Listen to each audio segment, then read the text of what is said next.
Good morning, good morning, good morning, beautiful people. It is Friday and it is the Who Is She Ministry. She Heals, She Rises Live Friday. I am so excited today for this live that I'll be doing. I'm going to give a couple people a moment to get in on the live as I prepare to bring on our guest for today. As you all know, this will be my second week going live for this month for domestic violence awareness. I'm extremely excited about what God is doing and bringing healing from testimony to women who are a part of domestic violence, to women who have survived and still trying to go through the process of healing. And also, even for men, I don't want to count you guys out because I know sometimes men go through domestic violence as well. So we don't want to count you guys out. But you guys, this live is for you as well. Today, I need to put my glasses on. Y'all give me 1 second. Oh, Lord.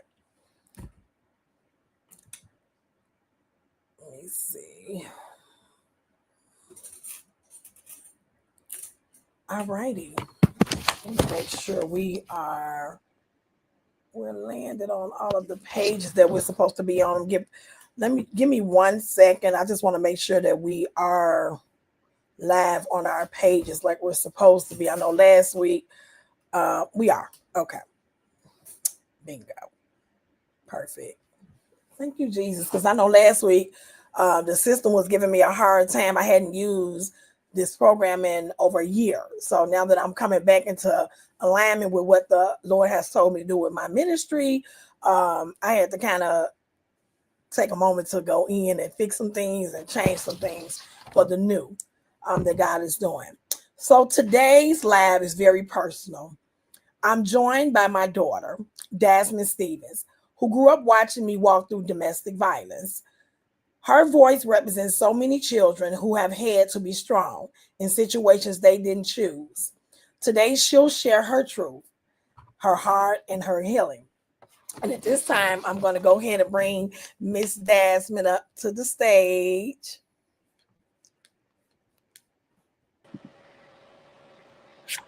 Hey, Miss Dasmine, how are you? I'm good in you. I am doing very good today. I'm so excited about today's live because we do a lot of ministry together, but we never done this type of platform together. And I've been asking you about doing this for a while, and you always running from it. And I'm like, this time I kind of asked, but told you going live with me. So I'm grateful for your yes, even though you struggle with that with me. You didn't want to do it at first, but just know I'm grateful and thankful for you for wanting to even be a part of it. Okay, so we're gonna go ahead and get started.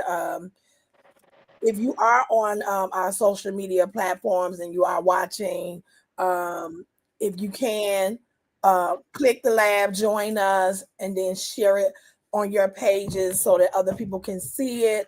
You just never know who may need the testimony or the words that will be shared today. I got somebody texting me saying, "What page is the lab on?" It's on my page. You actually have to go on there. Let me see. I'm gonna make sure that it's not private. Now that I just looked at this thing one, it is. I don't know why is it coming up private on the page? And they didn't want to let me share it today.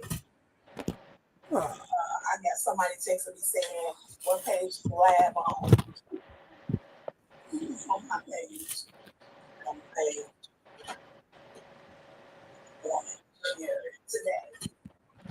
I got somebody texting me saying, "What page is the lab on?" Okay, she's saying she can't see the live. It's saying one person is on it. That must be me. But for whatever, it's not allowing me to share it either. Let me see on the other. 1 second. Mm,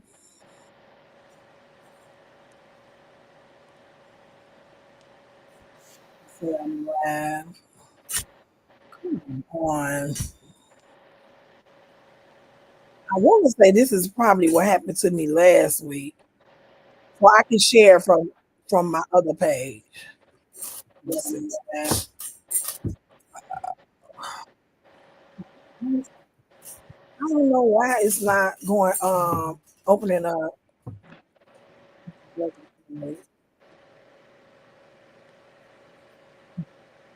I'm sorry, y'all. This is okay.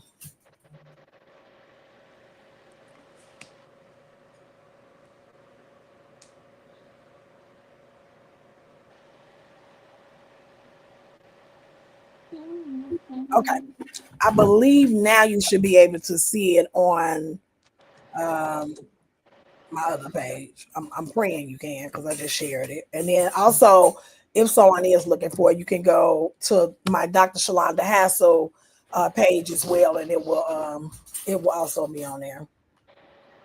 Okay. All right, daughter, are you ready? Okay. So your mother was in several domestic violence relationships in my time.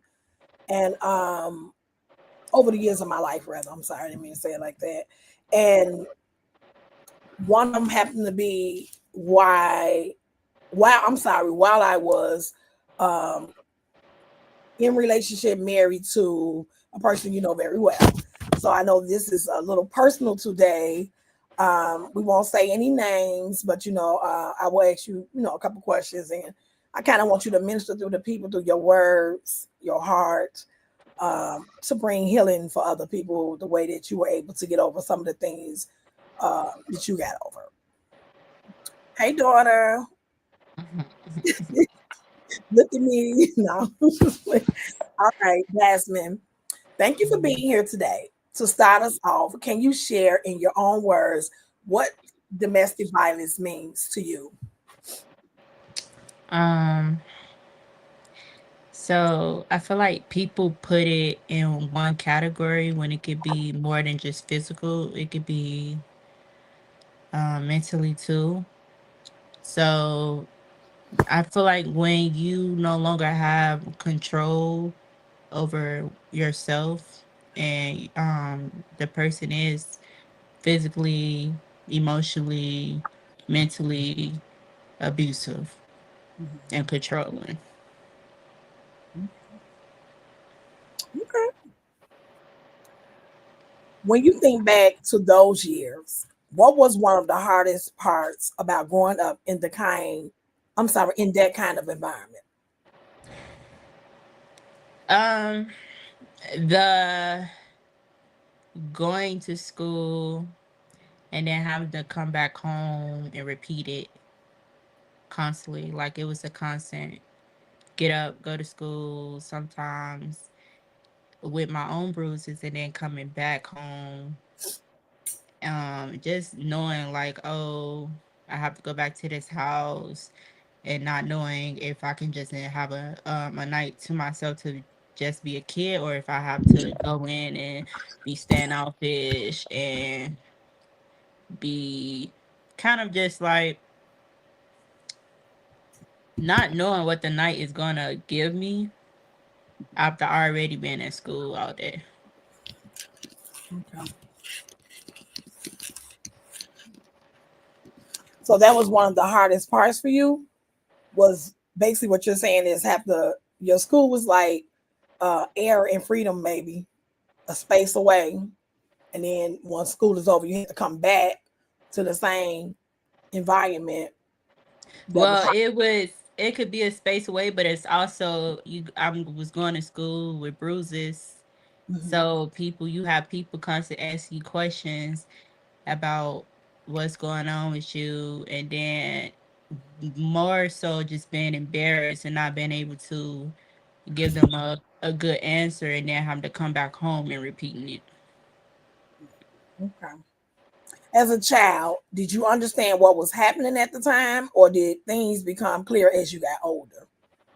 No, I think the processing it when you get older and understanding everything is what made me like understand what was going on. But as a child, you're not thinking like, oh, this is like a domestic situation.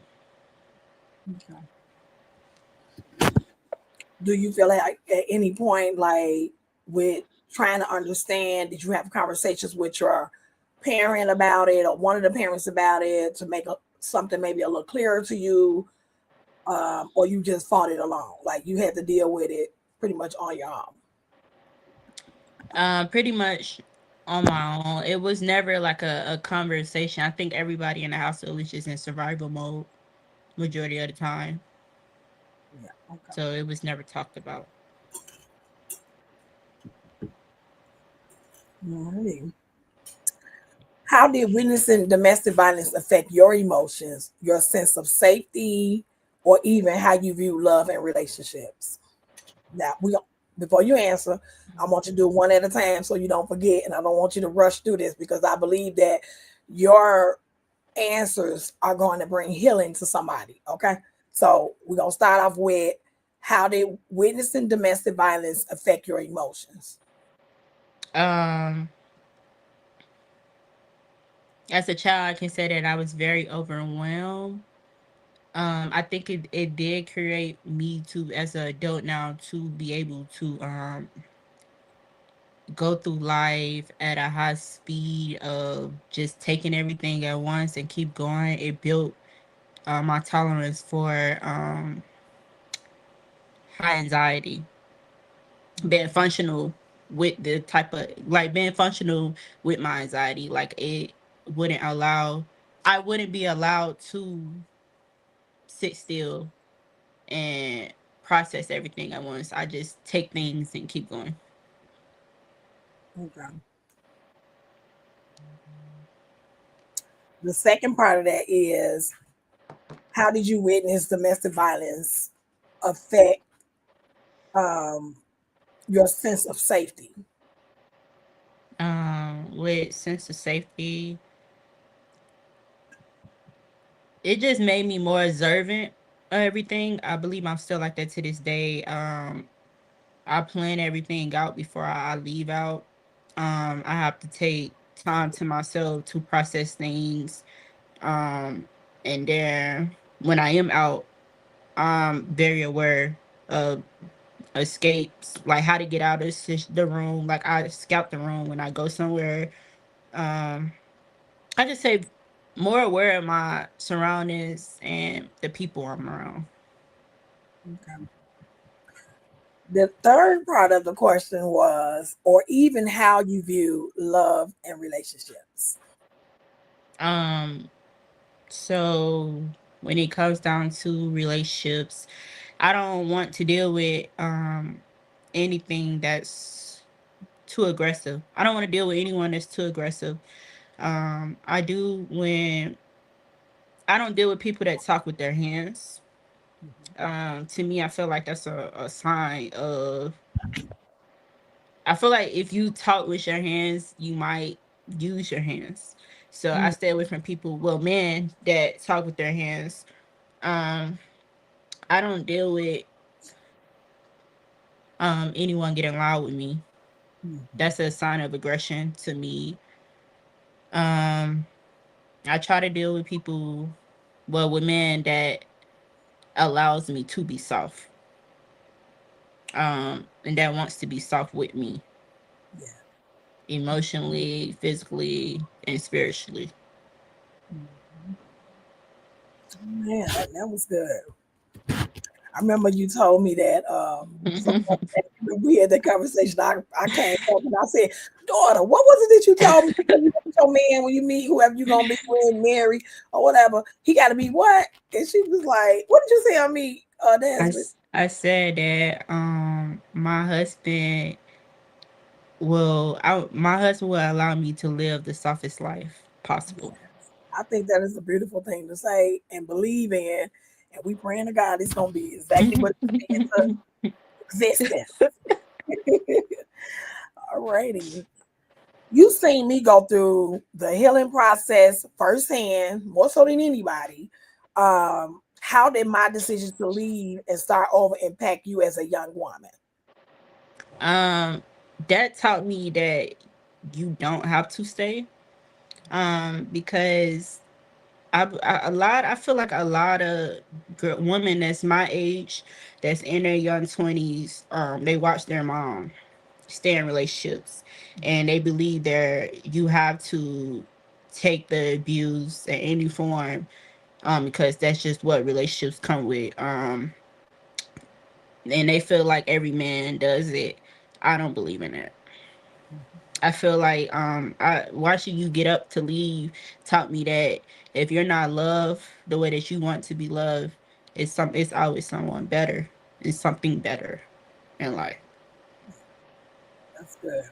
But I want to piggyback on a lot of people who have ever heard my testimony know that I left because of who? Me.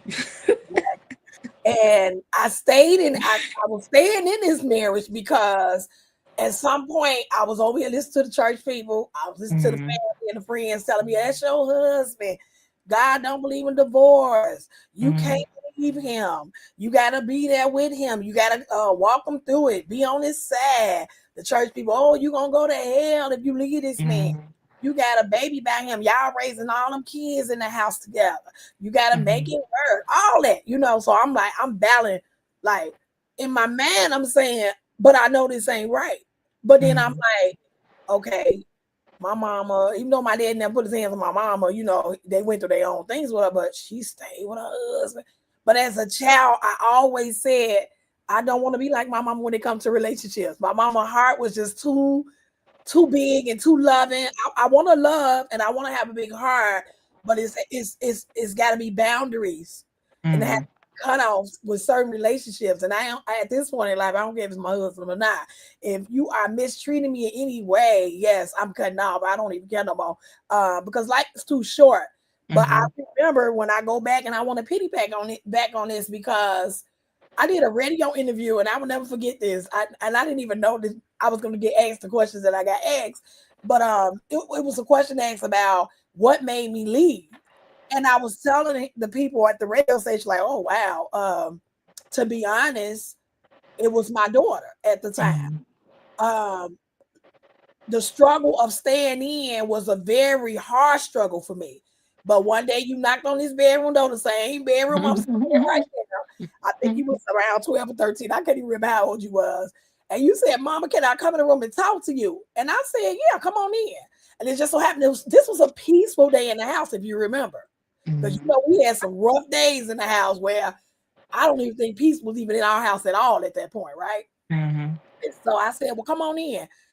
And you said to me, can I ask you a question? Now, I'm old school. I was raised old school. You have to be careful when the kids say, can you ask them a question?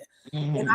so we weren't able to ask questions. We weren't able to make opinions. So at this point, I'm already at a point in my life where I'm trying to be the different mother. I want to be able to hear your opinions and what you're feeling.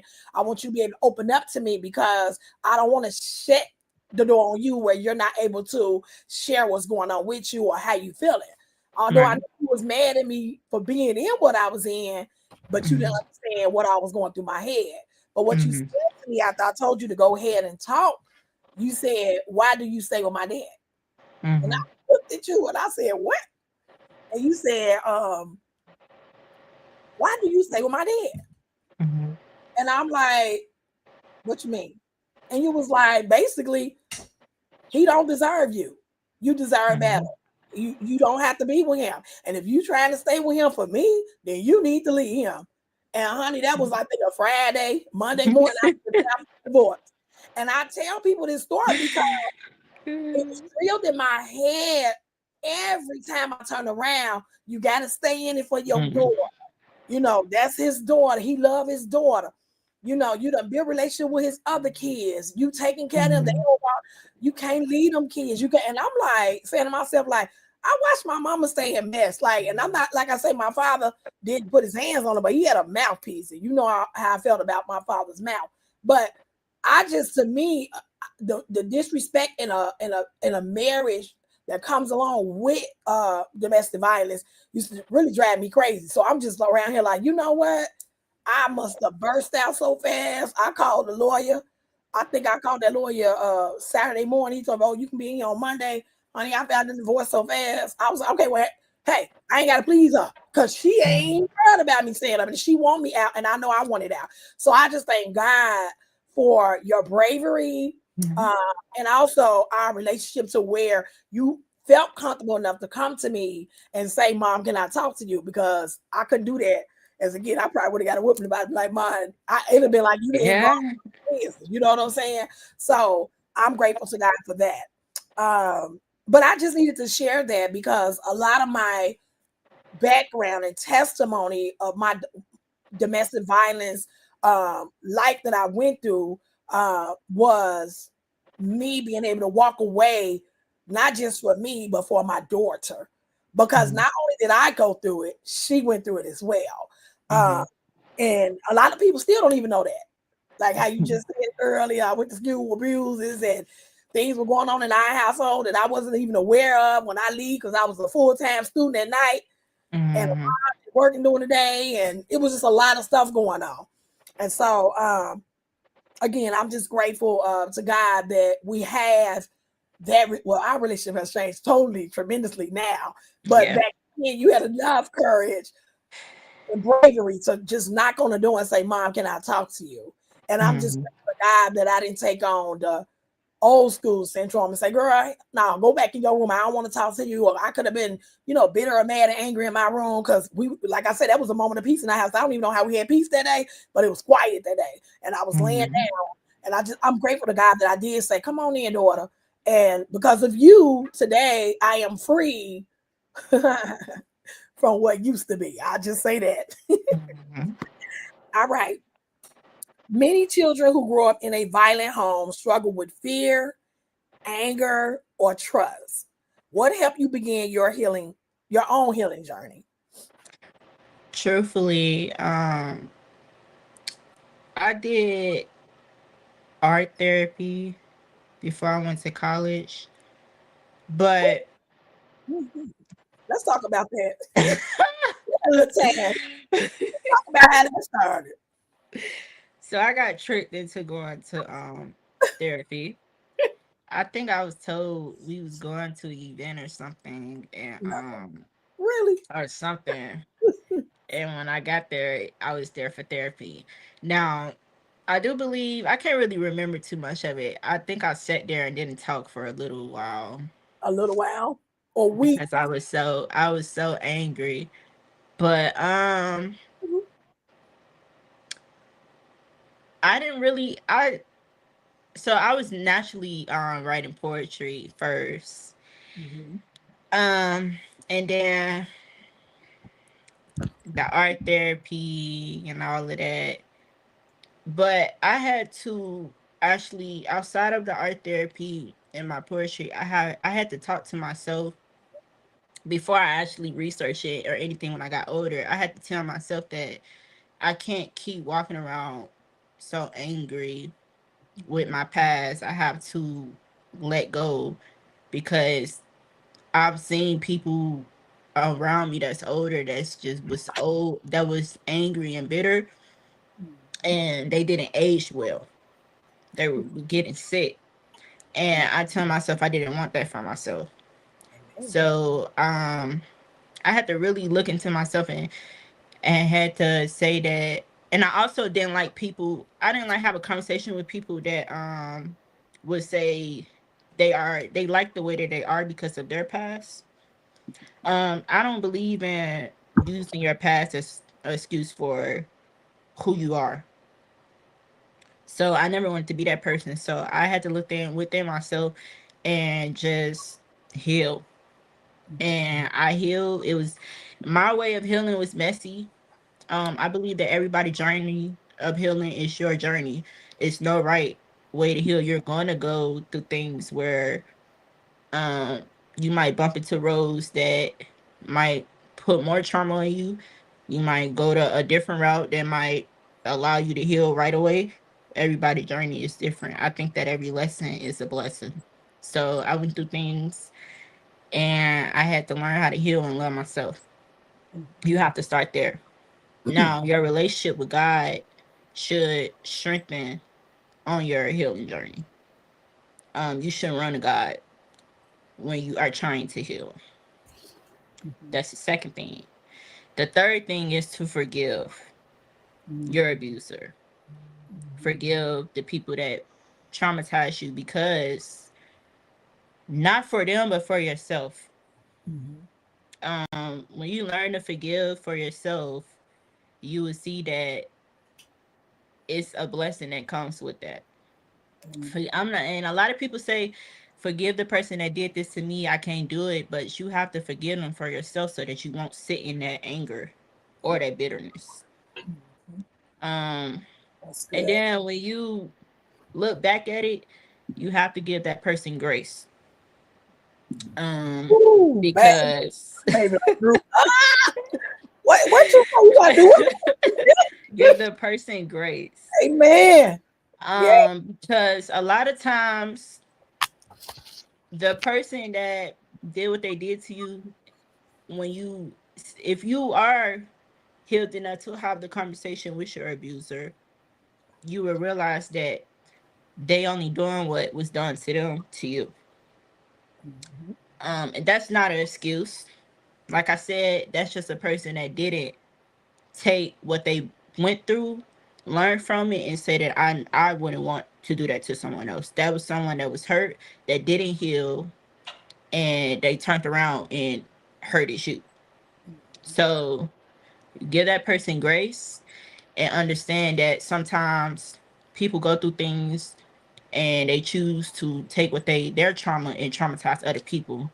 And when you realize that, you can walk away from situations and understand that things, you can't control every situation in your life. And if you're able to walk away, give that person grace, heal, and forgive, God will handle the rest.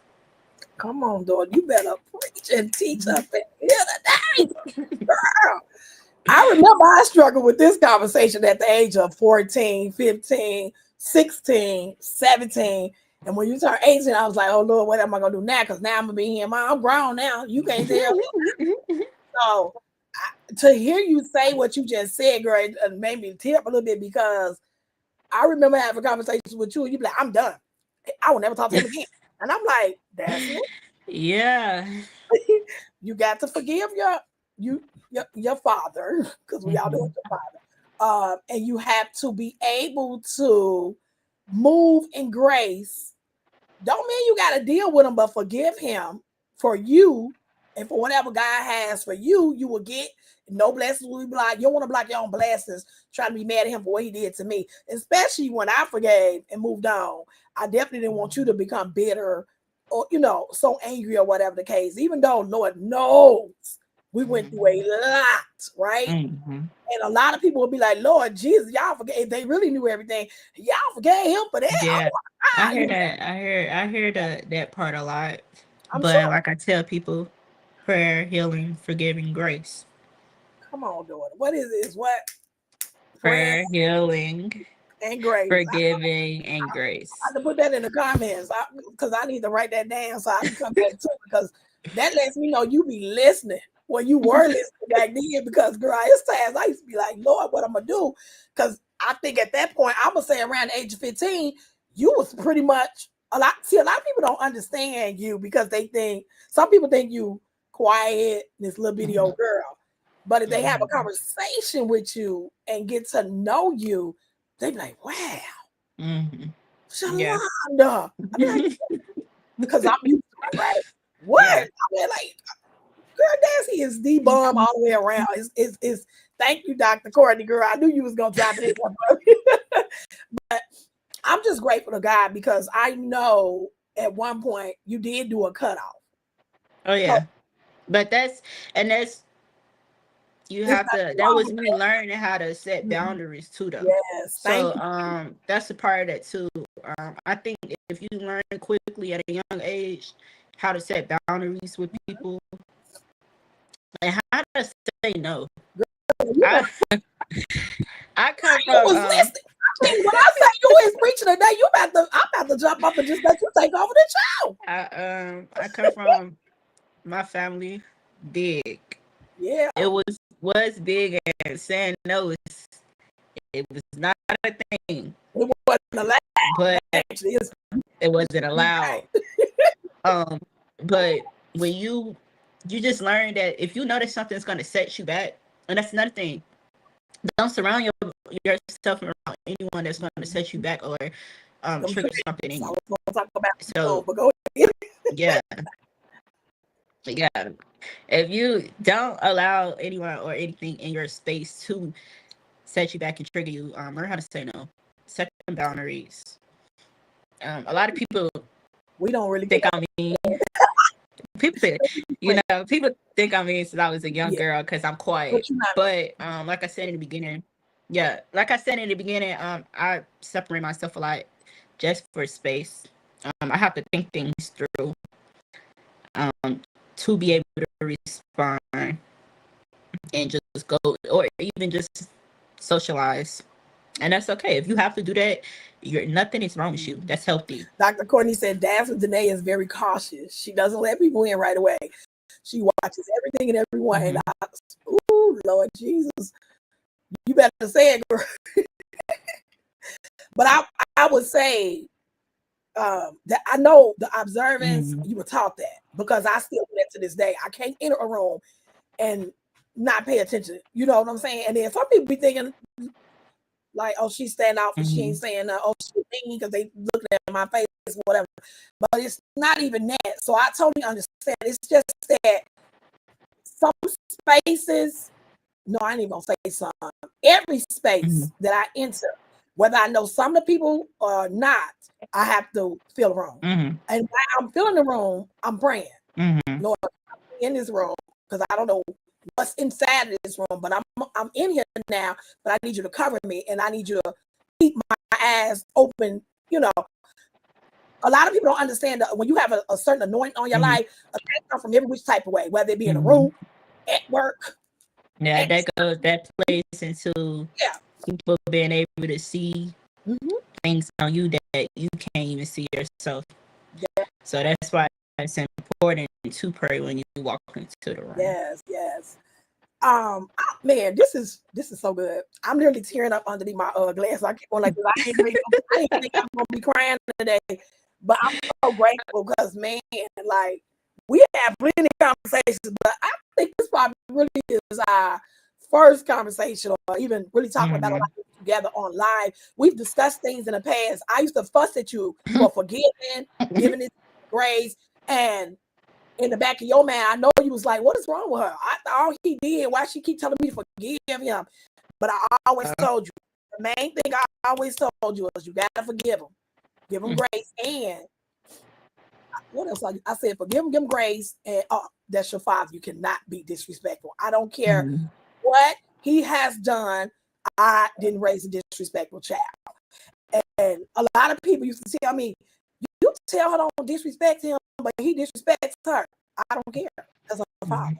No, that take a lot of strength. Oh, I know, because baby, you used to try to pull it. So I'm like, listen, you better pipe down because you won't play the disrespect. But that's why I say I really truly thank God for who you are today. And people don't understand that God do allow us to go through certain things in our life to be a testimony to other people. But a lot of people go through things and don't even understand why, like, God, why me? They look at it more as a punish instead of building you to be able to go through things and help others. Yeah. So true. Right. But who'd ever thought, because I used to think that, why me? I ain't getting none of nobody. I ain't never beat no man before. Why me, Lord? Like, why am I going through a man feeling that it's okay to call me out my name or degrade me, or why me? And I had to really learn the hard way, honestly, because I'm like, okay, God, what am I missing?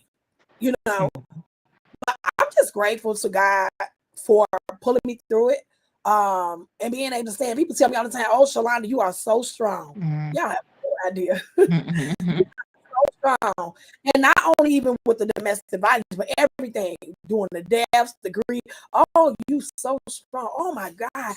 I just wish I had your strength. You don't.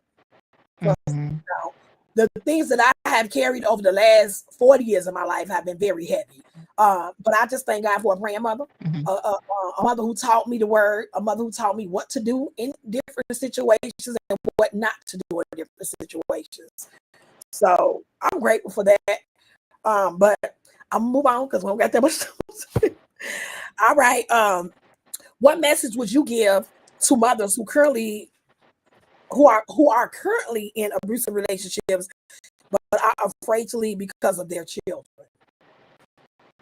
Um,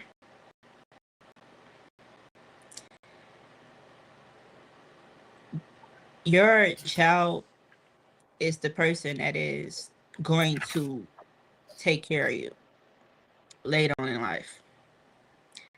You want to pour into your child and walk away because at some point it's either going to be you or your child. And to prevent that, to stop that, it's best to walk away, take the healing journey with your child. And I don't know, I just say the type of connection, I can't speak on everybody relationship with their child because people are different. Look at someone that you emotionally are tied to over something that you physically birth, because that's a different type of connection. And you want to be able to look at your child and say, you know what, I physically had this this child deserved more, I deserve more, and I need to walk away. That's good. That's good. For me, I'm gonna answer that one too.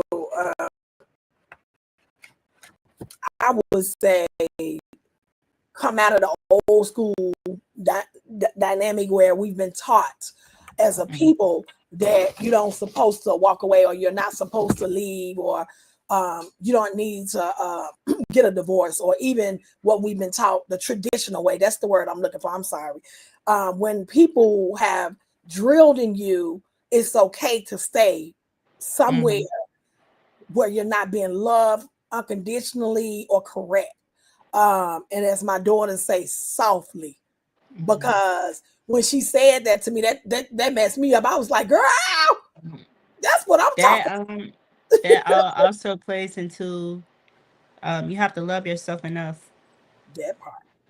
That part. I think that the old saying is because our grandmas and great grandmas had to. Yeah. You don't have to stay. Not in this generation. You need to love yourself enough, and it's okay to be alone. That. A lot of people have a hard time with that. It's okay to be alone. And Yes, ma'am. technically, if you have children, you're not alone.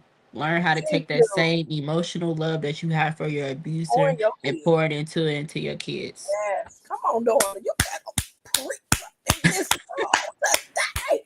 We having church today. What? But yeah, you better teach and preach, girl. You, oh Lord, thank you, Jesus. That's all I can say. But I will still say to a mother who is struggling in that area, I am a person of priorities. And Mhm. people used to say to me, you put your kids before your husband. Mhm. I do. I Mhm. love both of them. But that's an old saying too. But That I'm gonna plays make into, sure. I'm gonna make yeah. sure when I cook, he gonna eat. But my daughter Mhm. eat first. I'll make his plate. He'll eat. And so many people right now to this day used to be like, "Girl, you crazy? But You see supposed to that that man? that not to You cut supposed you to off, but that's Mhm. another old saying, because a real man wouldn't mind if his kids eat first, Come on, Dazzy. You better preach. because Only a he broken man knows don't act a fool about something like that, right? Okay. I just exactly. want to make sure. Teach today, daughter. That's all I say. Because my priorities always fell in line in my household, where especially after I had my daughter. Yeah, I Mhm. love your father, don't get me wrong, but what? No, like, no. And he that was one of the things he used to complain about to the pastors that we would go through this counseling with and all that. Mhm. She put that, I well her daughter, because he said that all the time. She put her daughter in front of me all the time. She do everything for her, but she's slacking on doing everything for me, which we all know that was a lie. And I'm Mhm. like, I used to just sit there quiet, like, okay, I'm gonna let him talk when he done, whatever. Because at the end of Mhm. the day, I didn't learn that from my mother. What I Mhm. did learn and basically taught myself was if a man, and the word says this, if a man don't work, he don't eat. Mhm. Mm. I'm the main provider in the house. Don't be Mhm. expecting me to cook you no meal every day and you gonna eat first in my house. I don't care what nobody say. Now, that's just me. Mhm. But as far as a woman who has children, because at the time I wasn't only raising you, I was raising my sister Tasha kids were in the household as well. So they got to Mhm. experience the same old mess and went through the same old thing. Uh, Mhm. but he it was always an issue that I was doing something for y'all and not him. And Mhm. it was just, it was a little bit too much. Uh, Mhm.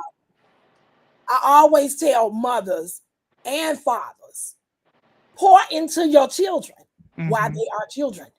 Mhm. Don't wait until they get grown and start. Now, don't get me wrong. If you didn't know no better because you wasn't taught the correct way and you decide, okay, now let me start point, that's fine. But if you Mhm. have the opportunity while they are children to pour into your children, give and make sure that you prioritize them first, more so than everything that they got going on in their life. People telling me, like, girl, you going down to dance school every day. So Mhm. why you did it? So that's my child. Yes, this is what I'm going to do. You have to make sure that you pour into your children. And a lot of times that is a problem when you're a part of a domestic violence because who's to say what can happen by the time you make it back home? You might be in a fight, Mhm. like an argument, or you might get called out your name. But as they say, I had tough skin. A lot of stuff used to roll off the back of my neck, and I'm like, Mhm. whatever, this is my child. And that's just what I chose. And I'm not telling you to do what I do, but I'm saying I Mhm. did different. And that's Mhm. just me. Um, Moving right along, that was good. I ain't got no tissue in this room and I'm over here. But how important do you believe it is for families to talk openly about what happened instead of pretending it never did? The whole sweep under the rug. We ain't gonna talk about that. We don't want nobody outside knowing our business. Now, the having a conversation with your kids in the household and sitting down, that's very important so that so your kids can express what their emotions. I think when you don't give your kids the space to talk and express their emotions, um, that causes anxiety as an adult. When they do have somebody yell at them, or they get in a situation where it feels like they don't know how to express themselves, they shut down.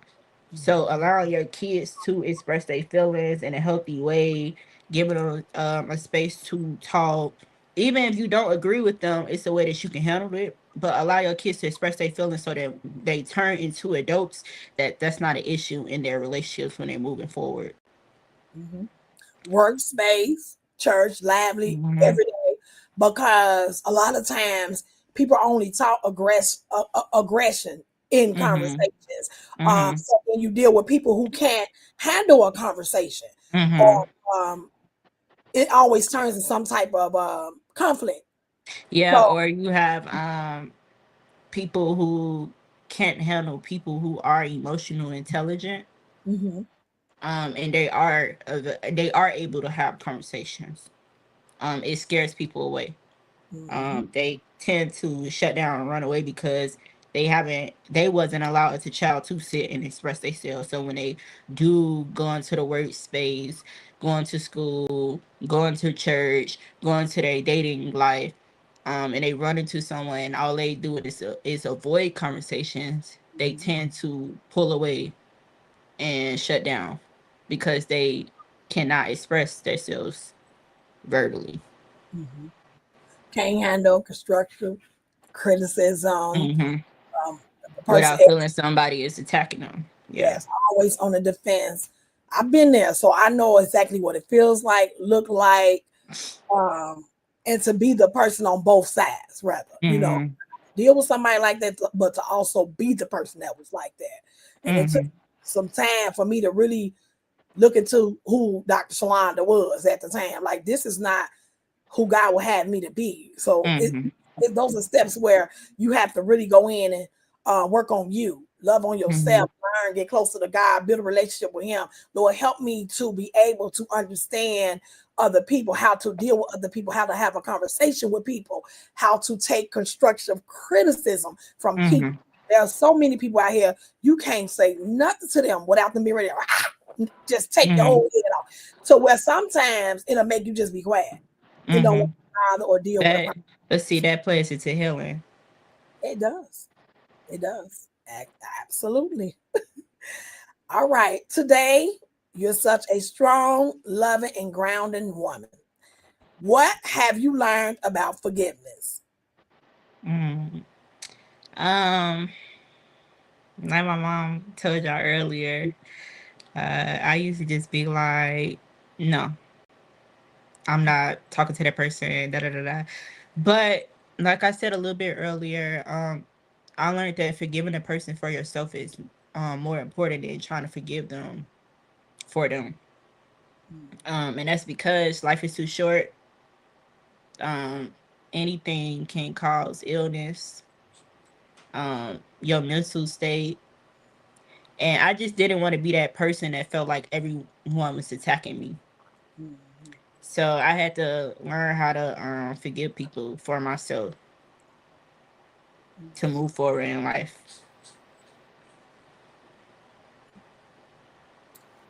Okay. It was the second part to that question. I'm gonna just what have you learned about forgiveness, both for others and for yourself? So you talked about yourself, but what about when dealing with others? Um, with dealing with others, elaborate on that question. What do you mean Well, by with basically, others? you kind of really answered it already when Mm-hmm. you said that you really don't hold grudges against people. You forgive for you, though yourself will be you. But forgiving, the forgiving part itself is you forgiving somebody else. Mm. Oh You know. yeah. Like I said a little bit earlier, that's when the grace come in. Hmm. I had to learn if you a lot of people can't handle have a conversation like I said earlier. Me, I have this bad thing where I need to understand a person's brain. So I will go back to someone I feel like hurt me, and Hmm. I'd be like, Let's have a "What conversation. did? Yeah, let's have a conversation. What happened to you in your childhood that made you who you are today?" Now, like I said, a lot of people cannot handle that. Um, but that's just the way that I do it. I tend to want to know what that person went through in their childhood because a lot of times it has how the person treats you and what they push you through has nothing to do with you and your character. And I feel like when people realize that hurt people, you'll be able to forgive people and get them grace to keep going. Amen. That is so true. I'm gonna get another shirt that say hurt people," because it's so true, and it's not. It says exactly what it is. Hurt people, hurt people. Oh Mhm. my gosh, she is so me. What happened to you that's making you act like this? That's Dr. Courtney. Girl. All righty. Well, if you could speak directly to a little girl living in a home where her mom is being abused, what would you tell her today? Um, that is not a normal space. That's not what love look like. Um, there is the version of love that you have in your head out there. It is possible to obtain. But don't use your youth on looking for that love. And don't put all men in one category because they're not all the same. That's so true. And it does get better over time. Mhm. As it should. Yes. Okay. Well, we're about to get ready to end. I want to thank everybody who joined the live. If you can take the live and share it on your page, I would really appreciate it, so that we can get some more views on it for people, women and men, who are dealing with domestic violence. This is Domestic Violence Awareness Month, and this is the month where I do things different. I have to speak about it. I have to speak on it. I am an advocate to heart when it comes down to domestic violence. I just want to say thank you, Dasman, for your transparency and your strength. Your voice will touch so many hearts today. To every pain, healing is possible, and you are not alone. All right, you guys, you all be blessed. And thank you again for joining us on our live today. Who is She Ministry? She Heals, She Rises. We'll be back next Friday with another guest at the same time, 11 a.m. I'm sorry, Dr. Courtney, but we got to end. She said, this is it. I'm not ready to end. Call your niece when we get out. Finish something because I got to work. But enjoy your weekend and be safe out here in these streets in the city of Chicago. All right. Bye. Bye.